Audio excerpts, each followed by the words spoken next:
예수 그리스도를 유대인들이 끝내 십자가에 못 박아 죽였습니다마는 이것에 대해서 많이들 오해하는 것 같습니다.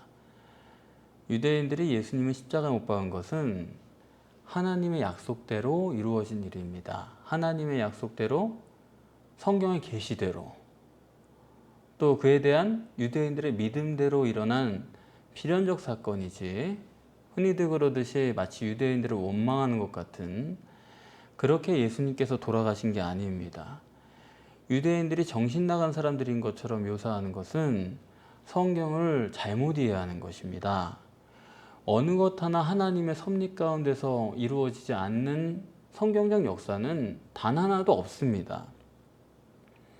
그간의 기독교인들이, 특별히 피복음자들이 예수를 사랑한다고 유대인들을 핍박한 역사, 유대인들이 벌을 받아도 된다고 하는 그런 시선, 이런 것들은 오히려 비난을 받아 마땅합니다. 마치 이런 거나 같습니다. 왜 하나님께서 선악과를 둬서 말썽이냐 하는 것이죠.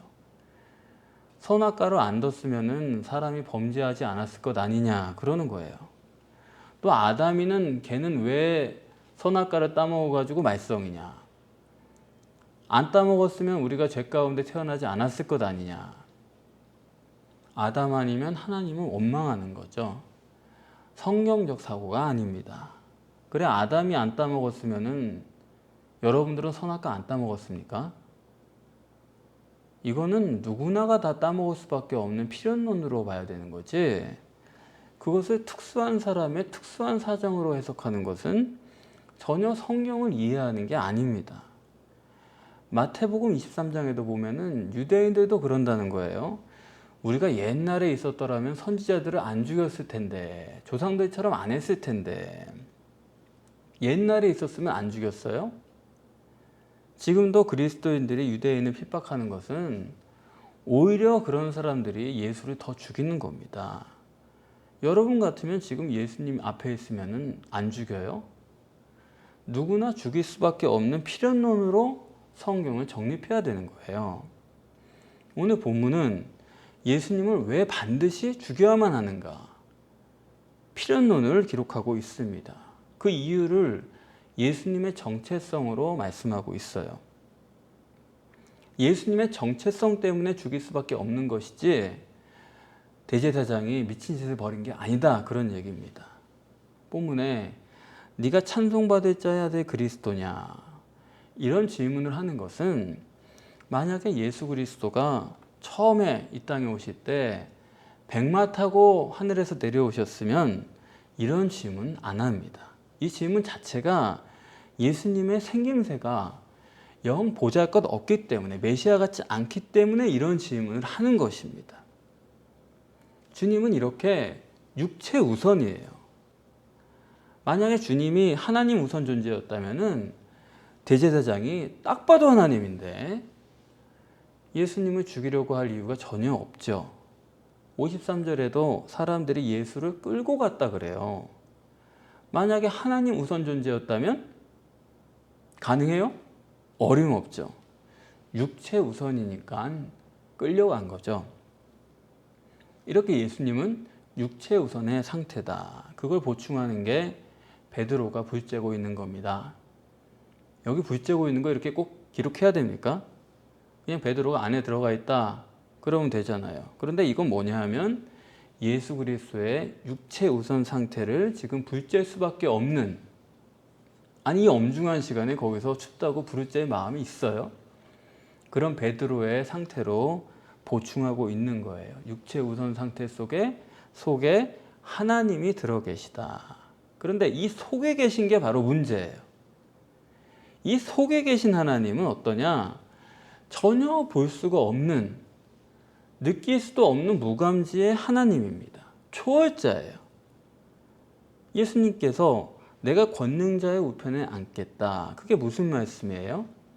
권능자의 우편이라는 거는 저 하늘에 있죠. 그건 사람이 볼 수 있는 게 아닙니다. 초월자란 얘기예요. 인자가 구름 타고 온다. 이것도 초월자란 이야기죠.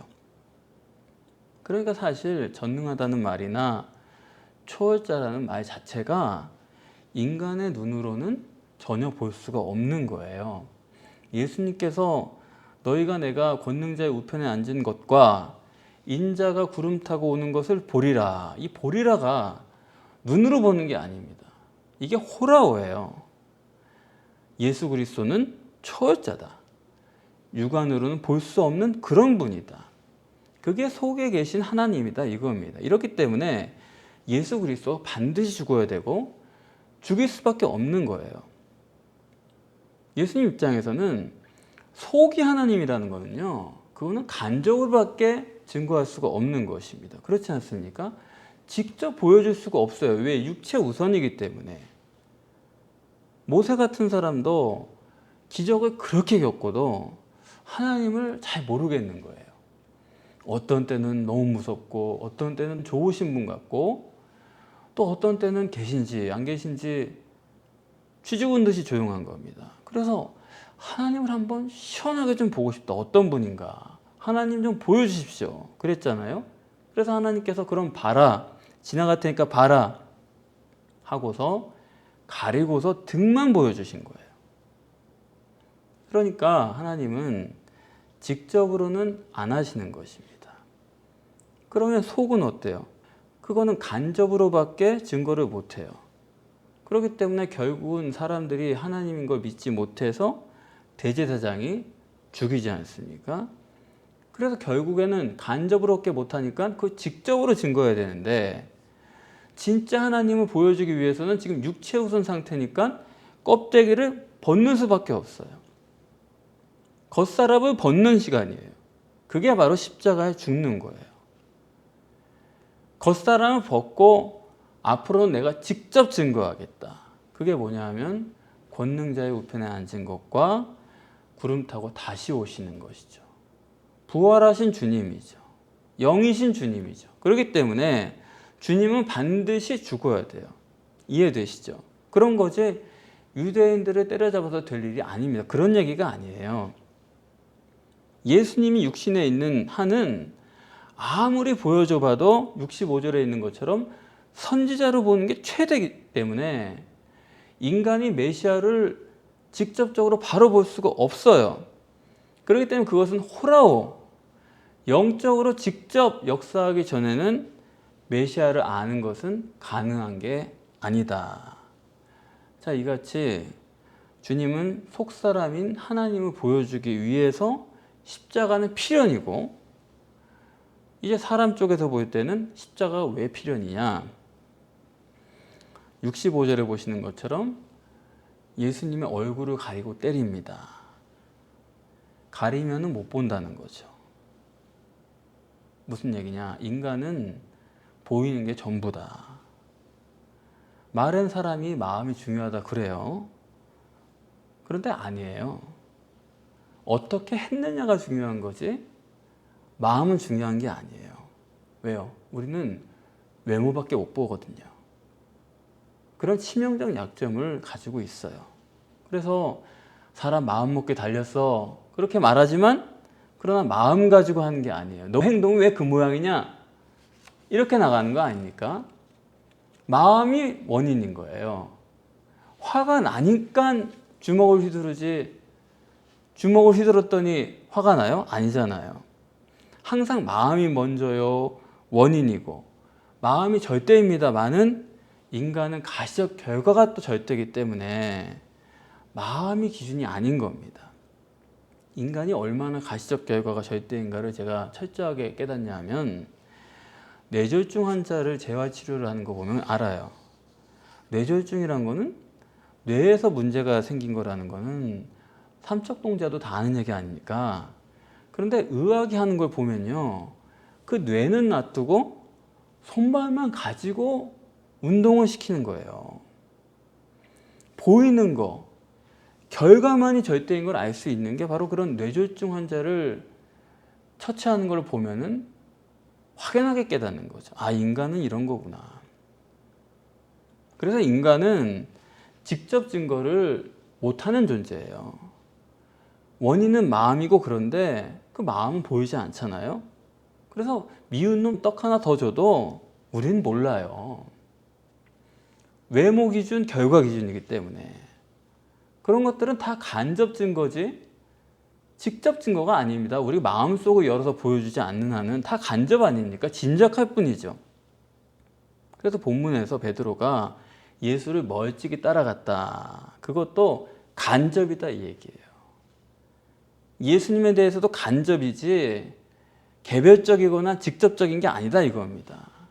100m 미이다 이거예요. 100m 밖에서는 아름답다 생각했는데 가까이 오니까 깜짝 놀라는 거예요. 가짜다 이거죠.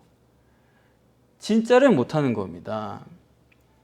어느 것 하나 직접으로 할 수 있는 게 없는 거예요, 인간은. 그래서 이렇게 인간은 매사가 간접이니까 예수님은 어떠세요? 요거 진짜다. 이렇게만 말씀하시는 거예요. 본문 보세요. 예수님은 여러 사람이 말하는 가짜에는 대답을 안 하세요. 한 말씀도 안 하세요. 그런데 진짜만 스스로 말씀하는 거예요. 그래서 여기서도 지금 많은 증인을 모아놨는데 그거 왜 그런 겁니까? 많은 증인을 요구하는 이유는 어느 게 진짜인지를 판단을 못하는 겁니다. 그래서 많은 거 통계적으로 이쪽이 맞지 않겠냐 그런 식으로 가는 거예요. 교회도 그러잖아요. 진짜가 뭔지 아나요? 일단 사람이 많이 모이고만 보면은 이게 진짜지.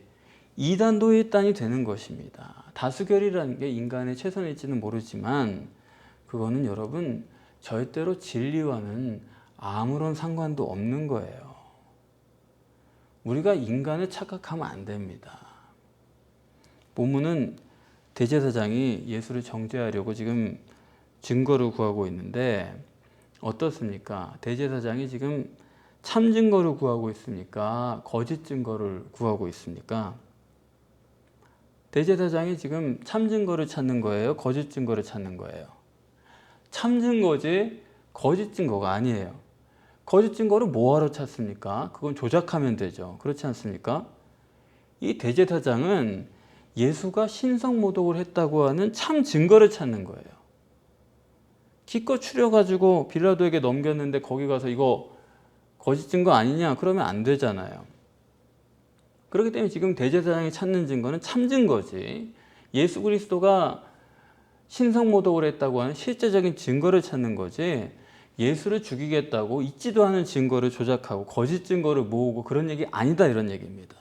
문제는 여기 있어요. 보시는 대로 증인들이 와가지고 증거를 자꾸 댑니다. 그런데 그 증거들도 서로 맞지 않는다는 거예요. 성경은 그것을 거짓 증거라고 표현합니다. 성경이 말씀하는 것은 증인들이 증거를 조작한다는 얘기가 아니에요. 증인들이 와서 말하는 게 자기들은 이것을 참 증거라고 말하는 거예요. 그런데 그것이 거짓 증거라는 것입니다. 그게 본문의 핵심이에요. 그러니까 사람들이 자기는 보이는 게 절대고 보이는 게 기준이고 결과 기준이고 그게 간접이에요. 그러니까 그걸 가지고 뭘 생각해서 뭘 듣고 얘기하는 것들이 다 간접일 수밖에 없는 것이고 절대로 참 증거일 수가 없다는 것입니다. 안 그렇습니까? 인간이 할 수 있는 최선, 우리가 할 수 있는 최선의 증거는 간접 증거밖에 못해요. 그런 거지, 그렇겠지 하는 것입니다. 그건 성경이 볼 때는 거짓 증거라는 거예요. 인간이 할 수 있는 증거는 거짓 증거가 최선이지 참 증거를 할 수 있는 사람은 없다 이겁니다. 이 점을 착각하고 있는 거예요. 여러분 이 세상에서 되어지는 모든 것들은요 실상은 전부 거짓입니다. 진실과 진리는 없어요. 우리가 할 수 있는 것도 최선이 거짓이에요. 사실 이 점을 잘 모르기 때문에 무슨 예수님이 이 땅에 오셔서 유토피아를 만들 수 있는 것처럼 그렇게 얘기하는 사람들은 여러분 그건 낙원이 아닙니다. 모두가 거짓인데 거짓이 꽉 찬 세상에서 예수님께서 무슨 낙원이 가능합니까? 물질이 그렇듯하고 뭐 외모가 그렇듯하면은 시설이 그러면은 환경이 좋으면은 그게 낙원이 되는 거예요? 거짓으로 가득 찼는데 거기에 무슨 평화가 있고 무슨 기쁨이 있고 사랑이 있고 신뢰가 있고 안 그렇습니까? 그러니까 육신과 세상이라는 것은 반드시 없어져야 되는 거예요.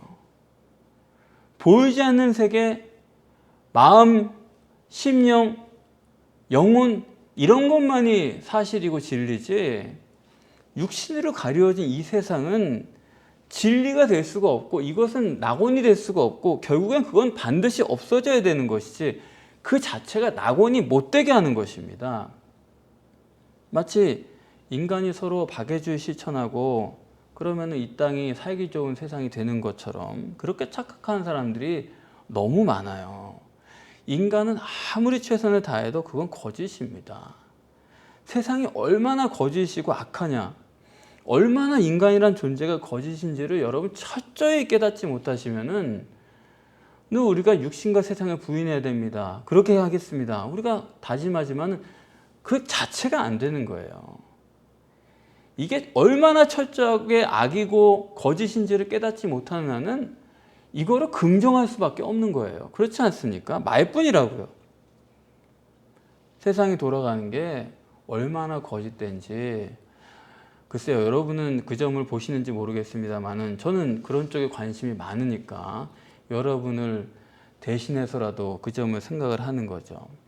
오늘날 세상이 돌아가는 걸 보면은 인간의 육체활동과 정신활동, 그러니까 인간이 하는 전부죠. 인간의 육체활동과 정신활동은 여러분 신경과 관계없는 것은 없습니다. 정신활동도 신경과 관계가 있고, 그렇죠? 육체활동은 당연히 신경과 관계가 있고, 그런데 문제는 여기 있는 거예요. 소위 의학자요 과학자라는 사람들이 인간의 정신활동을 오늘날 어떻게 해석하냐 하면 뇌신경세포의 활동의 결과가 인간의 정신활동이다, 그렇게 얘기를 하는 것입니다. 모든 인간의 정신활동, 그것을 육체의 뇌신경세포의 그 활동의 결과로서 해석하는 게 모든 과학자고 의학이고 그걸 기초로 오늘날 교육도 이루어지고 있는 거예요. 이런 것을 당연한 사실로 지금 받아들이고 있는 세상이고 그리로 가고 있는데 여러분 이거는 사실 과학적인 의식의 기초도 안 된 것입니다. 이 점을 아셔야 돼요. 신경이란 거는 물질 아닙니까? 그건 형이하학적인 요소예요. 그리고 정신활동이나 마음이라는 것은 형이상학적인 문제예요. 신경세포라는 물질과 정신활동이라고 하는 형이상학적이라는 것은 전혀 다른 차원의 세계예요.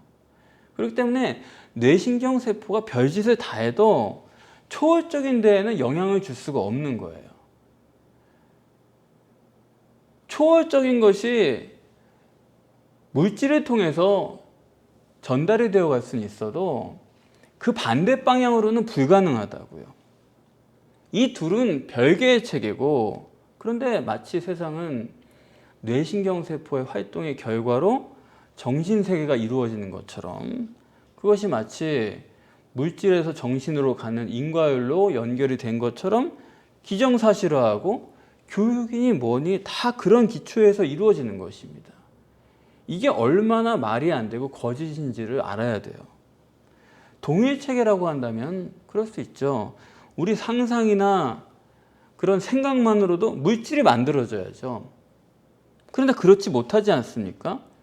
이거는 전혀 체계가 다른 것을 아무렇지 않게 동일한 것으로 생각하고 그걸로 진료하고 그것으로 교육하고 종교도 그것을 아무렇지 않게 지금 받아들여 가지고 하고 있다고요. 이같이 육적인 것이 마치 인간을 결정하는 것처럼 이렇게 해나가는 것은 이것을 하면 할수록 악한 거예요. 인간의 정신이나 마음이 뭔가에 대해서 고민하고 그것을 대상으로 하는 것이 아니라 자꾸만 육체의 신경만 훈련을 시키는 거예요. 그걸 발달시키면은 마치 정신이 변화될 수 있는 것처럼 인간을 컴퓨터 만들려고 하는 거죠. 컴퓨터는 입력된 것만 그 안에서 조합을 하는 거 아닙니까? 여러분들이 교육한다는 것도 사실 어떤 거예요? 자꾸만 아이들에게 데이터를 입력시키는 거예요. 또 그러면서 한편으로는 창의력이다. 여러분 창의력과 이 입력과는 전혀 다른 겁니다. 창의력은 절대로 컴퓨터로는 불가능한 거예요. 무슨 컴퓨터가 인간처럼 되고, 그거는 여러분 앞으로도 일어날 수 없는 일이에요. 걱정할 필요가 없는 얘기예요. 차원이 다른 두 가지를 물리적으로 어떻게 합해보려고 하는데, 그런 가정 자체가 거짓된 거고 잘못된 거예요. 세상은 이런 악하고 없어져야 될 그런 가치를 가지고 지금 나아가고 있는 거지, 여러분 이거는 절대로 안 되는 겁니다. 우리가 지금 정립하고 있는 복음, 이건요 세상의 것과는 전혀 다른 거예요. 우리는 더 이상 의심의 여지가 없이 지구상에 있는 유일한 진리의 복음입니다. 왜 그럴까요? 우리는 신인 메시아의 껍데기를 증거하는 복음이 아니에요. 껍데기는 제자훈련이라는 이름으로 여러 가지로 하고 있습니다. 껍데기가 새벽에 일어났으니까 우리도 새벽 기도하자. 껍데기가 병 고쳤으니까 우리도 병 고치자. 그런 식이라고요. 그러니까 껍데기를 가지고 제자훈련하는 사람은 그거 가지고 수많은 변종을 만들어내는, 늘 바뀌는 거예요.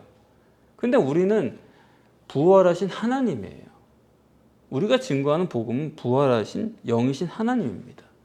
껍데기를 증거하면 변종이 수도 끝도 없이 생겨요. 그러나 진리는요 둘이 없습니다. 하나예요. 그래서 제가 설교를 해도 항상 여러분 결론이 똑같지 않습니까? 앞에는 이런저런 얘기가 있지만 끝에 가서는 하나예요. 한 주제만 하는 것입니다. 왜냐하면 진리가 하나이기 때문에. 진리가 간단하다는 얘기가 아니에요. 진리가 심오한데 그 결론은 하나다 이겁니다. 그렇다면은 인간의 증거는 껍데기고 이렇게 거짓이 될 수밖에 없는데, 우리는 복음을 증거해야 되는데 어떻게 속사람의 불변의 하나님, 진리이신 하나님을 우리가 어떻게 증거할 수 있느냐? 이것은 성령의 역사 없이는 불가능한 것입니다. 그래서 여러분이 설교를 들으실 때나 또 다시 듣고 정립하실 때 이 점을 항상 잊지 마세요. 저도 그렇게 합니다. 오늘 본문 주님이 역사하셔야 됩니다. 오늘 설교 들을 때 주님이 역사하셔야 됩니다. 여러분 그런 역사가 되지 않고서는 절대로 정립이 안 돼요. 그냥 머리로 어느 정도 따라가려고 하는 거지. 뭔가를 따져보기 전에는 백지가 돼야 되는 거예요. 이전에 뭐 이런 걸 안다고 해서 그걸 가지고 그걸 또 들여다볼 안 되는 겁니다. 그래서 제가 자꾸 설교 다른 거 이상한 거 듣지 말라는 얘기가, 마치 설교 많이 듣는 거를 경건 생활의 자랑으로 여기는 분들이 있어요. 그런 분들은 안 되는 거예요. 백지가 돼가지고 성령의 역사가 내 속에서 일어나기를 바라야지, 그런 속에서 깨달아야 되는 거지, 그게 안 되면은 전혀 불가능한 겁니다. 이것저것 시커멓게 낙서해 놓고선 거기서 뭐 그림이 나오기 바래요. 그렇지 않습니까? 그래서 성령의 역사 없이는 불가능한 건데, 여러분이나 저나 이제 우리 복음에 대해서 어느 정도는 자부심이 있지 않습니까? 이 자부심이란 것 때문에 교만해서는 안 되겠지만, 참 복음을 내가 깨닫고 받아들여지고, 야, 이런 것에 대한 자부심이 있다고요. 근데 문제는 여기 있죠. 이렇게 유사이래로 없던 것을 우리에게 줬어요. 이전에 없던 것을 오늘날 우리에게 나타내 주셨어요. 이걸 깨닫고 받아들이게 해주셨는데, 자부심이 있는 건 좋은데 이것을 전해야 될 책임이 또 있는 거예요. 그 점 때문에 제가 항상 고민을 하는 것입니다. 주님께서는 이 천국 복음을 모든 족속에게 다 전해야 된다, 그렇게 말씀을 하셨어요. 우리가 고민하는 것은 무슨 예수 믿으면 복 받고 예수 믿으면 천국 갑니다, 그런 거는 아니에요. 왜냐하면은 모든 족속이라고 말씀하신 것은 그건 제한된 대상이 아니에요. 모든이라는 것은. 그러면은 온 인류가 가지고 있는, 모두가 다 중요하게 여기는 그런 문제를 봐야 됩니다. 막연하게 천국 가고 복 받고 그런 게 아니에요. 그런 거를 가지고 믿을 사람들이 이미 다 믿었고, 또 그 믿음에, 이렇게 말해 참 어렵지만 많이들 실패하고 있어요. 이게 믿음이 있는 거냐 없는 거냐 이게 점점 헷갈려지고 있다고요. 그렇기 때문에 지금까지 말했던 그 막연한 그런 것들, 그거를 받아들이지 않은 사람에게도 통할 수 있는 그런 복음, 이것을 우리가 고민을 해야 되는 거고, 조금 전에도 제가 뇌신경세포, 육체활동과 정신활동, 이거 인간의 전부죠. 이거는 다 누구나에게 걸려있는 문제 아닙니까? 온 세상이 지금 그리로 가고 있으니까. 그런 점에 초점을 맞춰서 복음을 생각하는 것입니다. 그러니까 여러분의 분야, 여러분이 활동하고 있는 어떤 부분에서도 바로 그것을 여러분들이 고민을 해야 되는 부분이에요. 다르게 말씀드리면은 그냥 여러분들 이 땅에 잘 살고 여기서 서로 사랑하고 행복하고 복 받고 삽시다 이런 게 아니에요. 이게 왜 안 되느냐? 예수님 말씀하신 것처럼 세상의 행사가 다 악하다. 오늘 본문처럼 세상은 다 거짓이고 진리가 없고 실체가 아니고 그런 걸 증거해야 되는 거지. 그렇지 않으면은 육체 우선인 사람에게 결국 얘기해봤자, 육적인 복음 전해봤자 그것은 종교다원주의가 될 수밖에 없는 거예요. 어떤 분들은 종교다원주의는 나쁘고 우리는 아니다 그러는데, 종교다원주의가 괜히 나온 게 하늘에서 떨어진 게 아닙니다. 지금 기독교가 가지고 있는 그 육적 원리를 가진 육적 본능의 복음은 결국에는 모든 사람 좋게 지내자, 이 땅에서 행복하자, 그리로 갈 수밖에 없어요.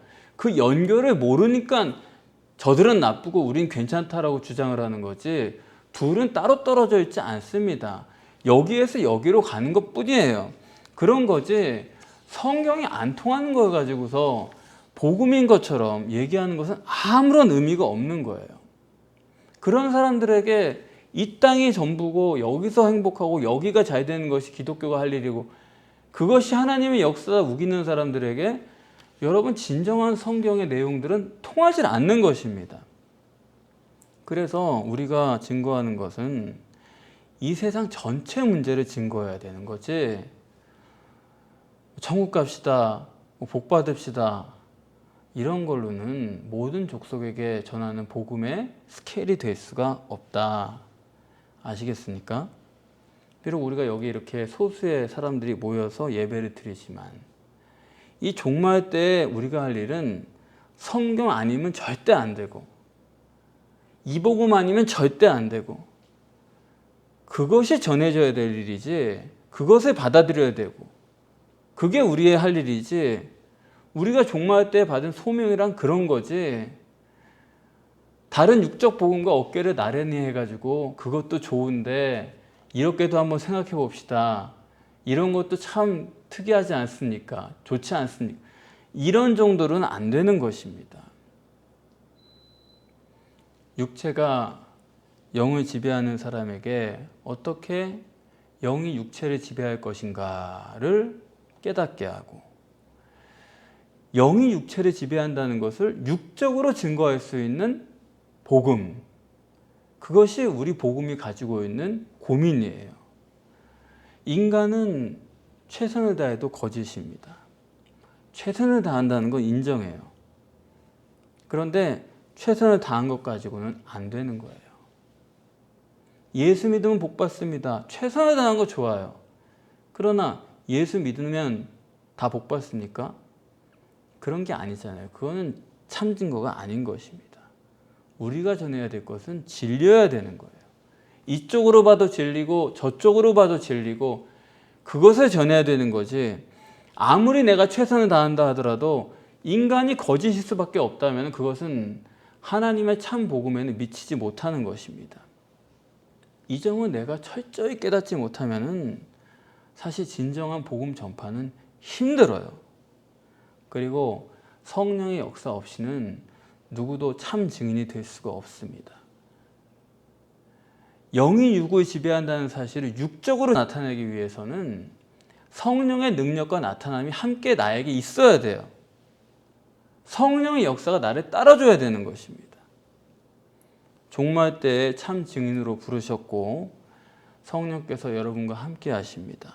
성령 안에서 주님만 의지해서 종말 때 모든 족속에게 진리의 복음을 전할 수 있는 여러분이 되시기를 바랍니다. 그리하여 천국에서 하나님으로부터 인정받고 칭찬받는 하나님의 귀중한 자녀가 되시기를 주님의 이름으로 축복합니다.